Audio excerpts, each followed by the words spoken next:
కొన్ని జాతక స్థితిగతులను బట్టి వారికి అదృష్టం దురదృష్టం కలుగుతూ ఉంటుందండి. కొంతమందికి ఏంటంటే కొద్ది రోజులు వ్యాపారం బాగా చాలా గొప్పగా నడుస్తుంది. కొద్ది రోజులు కాగానే వ్యాపారం అనేది నష్టం జరుగుతుంది. కొద్ది రోజులు సంతోషంగా గడుపుతారు, పిల్లా పాపలతో చాలా హ్యాపీగా ఉంటారు. కొద్ది రోజులు చాలా బాధపడుతూ ఉంటారు. ఏదైనా పని మొదలు పెడితే ఆ పని పూర్తి స్థాయిలో కంప్లీట్ అయిపోతుంది. కొద్ది రోజులు మాత్రం ఆ పని పెండింగ్ లో పడిపోతూనే ఉంటుంది.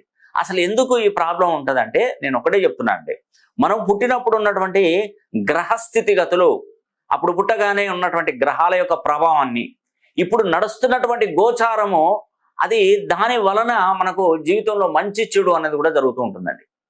మనకు మంచి గ్రహాలు గనక మనకు ఫేవర్గా ఉచ్చక్షేత్రంలోకి మంచి రొటేట్ అవుతున్నప్పుడు, అంటే ఆ గ్రహాలు మనకు మంచిగా ఫేవర్గా తిరుగుతున్నప్పుడు మనకి ఏదైనా సంతానం కలిగారనుకోండి, ఆ టైంలో సంతానం కలిగితే ఆ గ్రహాలు మంచిగా మూవింగ్ అవుతున్నప్పుడు శుభ అనుగ్రహాన్ని కురిపిస్తాయి. అప్పుడు ఆ టైంలో సంతానం కలిగింది అనుకోండి, అప్పుడు మనం ఏమనుకుంటాం అంటే నా కొడుకు పుట్టిన తర్వాత నేను మంచి కోటీశ్వరుని అయ్యాను అంటారు.